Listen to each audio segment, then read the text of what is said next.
पाडवा असू दे, ज्या परंपरा आहेत त्या परंपरा कायमपणे आमच्या गावाला जोपासलेल्या आहेत आणि निश्चितपणे दीपावली पाडव्याच्या माझ्या वतीनं मी सगळ्यांना मनापासून शुभेच्छा देतो।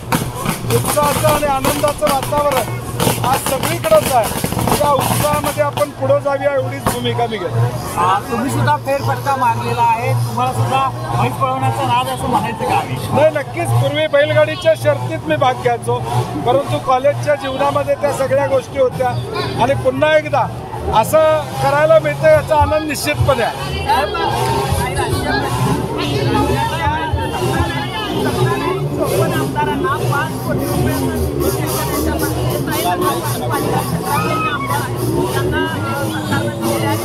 मला वाटतं सरकार स्थापन करताना मुख्यमंत्री, उपमुख्यमंत्री, मंत्री शपथ घेतात की आम्ही कुठलाही दुजाभाव करणार नाही।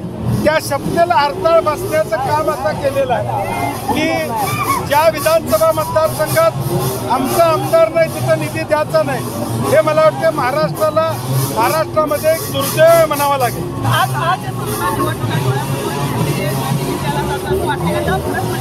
निवडणुका डोळ्यासमोर काही केलं तरी शेवटी गेल्या 10 महिन्यातला कारभार, धुळायुक्त रस्ते सगळ्या शहरांमध्ये, शेतकऱ्यांना नुकसान भरपाई मिळालेली नाही, बेरोजगारी वाढलेली आहे, महाराष्ट्रातलं वातावरण अशांत करण्याचा प्रयत्न झालेला आहे। त्यामुळे या सगळ्या गोष्टी असे पैसे देऊन मतं या ठिकाणी मिळणार नाही। खरं तर स्थानिक स्वराज्य संस्थेच्या निवडणुकीमध्ये मनसे आणि शिवसेनेसोबत देखील जायची कार्यकर्त्यांची इच्छा नाही असं आई जगताप म्हटलेलं आहे।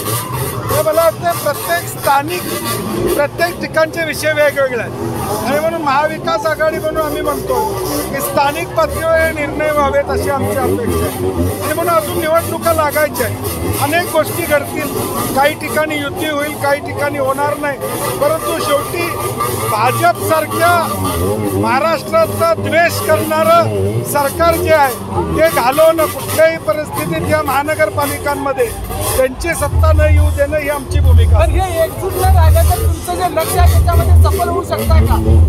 महाविकास आघाडी एकत्र राहिली नाही तर तुमचं लक्ष आहे तसं नाही, शेवटी महायुतीत पण गटतट आहेत। आता अजित पवार राष्ट्रवादीची भूमिका काय आहे हे सगळं आपण बघतोय। त्यामुळे मी म्हणलं तसं महाविकास आघाडीमध्ये सुद्धा अनेक ठिकाणी आमची आघाडी होईल, काही ठिकाणी होणार नाही। पुढं pre poll alliance, post pole alliance अशा दोन्ही गोष्टी होऊ शकतात। मनसेबद्दल काय मुंबईत नेमकी भूमिका आहे काँग्रेस? मला वाटतं अधिकृत अजून वरच्या लेवलवर चर्चा सुरू आहे, मीच बोलणं संयुक्तिक राहणार। महाविकास आघाडी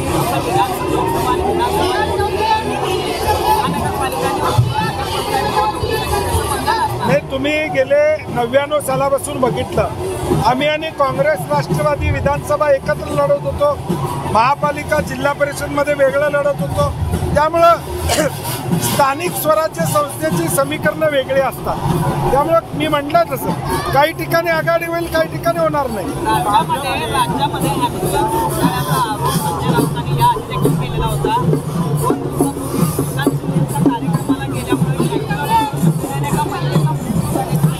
नाही, भ्रष्टाचाराचा कळस हे मागच्या 2.5 वर्षामध्ये आणि आत्ता प्रचंड झालेला हे आपण अनुभवतोय ना।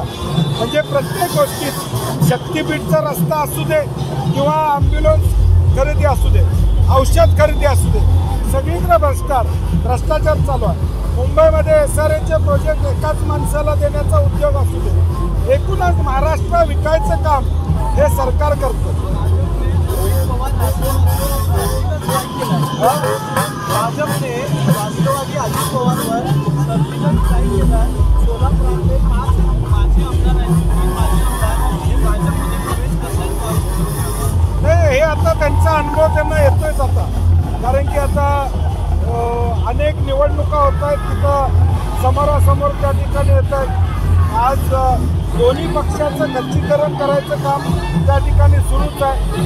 पुण्यामध्ये अनेक विषय चालू आहेत ते आपण प्रसार माध्यमातून बघतो। हे दोन्ही पक्ष आता सत्तेपुरते पाहिजे होते, आता भाजपला नको आहे। घोटाळा आहे, जैन मठाचा पुण्यातला, यावर दंगेकरांनी आवाज उठवलेला आहे। भाजपमध्ये दंगेकर हे पिसाळलेला कुत्रा आहे। हे मला वाटतं मुद्दा जो दंगेकरांनी मांडलेला आहे त्याचं उत्तर येणं अपेक्षित आहे। जर जैन समाजाची भावना त्या हॉस्टेलबद्दल किंवा त्या वसतिगृहाबद्दल असेल तर मला वाटतं ते टेंडर रद्द करावं आणि परत द्यावं, विषय संपून जाईल, फार वेळ लागणार नाही. समोर एखादी गोष्ट आल्यानंतर त्याच्यावर जर आरोप प्रत्यारोपात असतील, शंका येत असेल तर मला वाटतं तो व्यवहार रद्द करण्याचं काम करावं.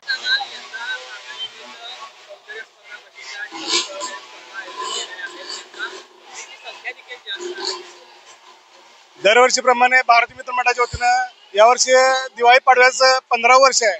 दरवर्षी आम्ही दिवाळी पाडवा हा सण आम्ही म्हैशींच्या बाबतीत जोरात साजरा करत असतो. जसं आपण दिवाळी आपल्या बाबतीत साजरी करतो की दिवाळीला आपण सकाळी लवकर उठून आंघोळ बिंघोळ करून गरम पाण्याने तेल बिया उठणे लावून जसं आपण आपल्याला जसं सजवत असतो तसंच पाडव्या दिवशी आम्ही म्हैशींना सकाळी लवकर आंघोळ तेल घालून गरम पाण्याने आंघोळ तेल घालून त्या दिवशी त्यांना सगळं अलंकार विभूषित करून आम्ही आज पाडव्यानिमित्त त्यांना विविध प्रकारच्या कार्यक्रमांनी सजावट करत असतो. ज्या पद्धतीने आम्ही हा कार्यक्रम आयोजित करतो दरवर्षी त्या पद्धतीने म्हैस सुद्धा यामध्ये खूप मोठ्या प्रमाणात खुश झालेले आहेत आणि दरवर्षी यांची संख्या म्हणजे सतत वाढत चालली आहे. आम्ही नेहमीच जनावरांना आमच्या प्रती जे आमचं प्रेम जनावरांच्या प्रती दोघांचं प्रेम जे एकामेकावर असतं तेच आम्ही या कार्यक्रमाच्या माध्यमातून दाखवायचा प्रयत्न करत असतो.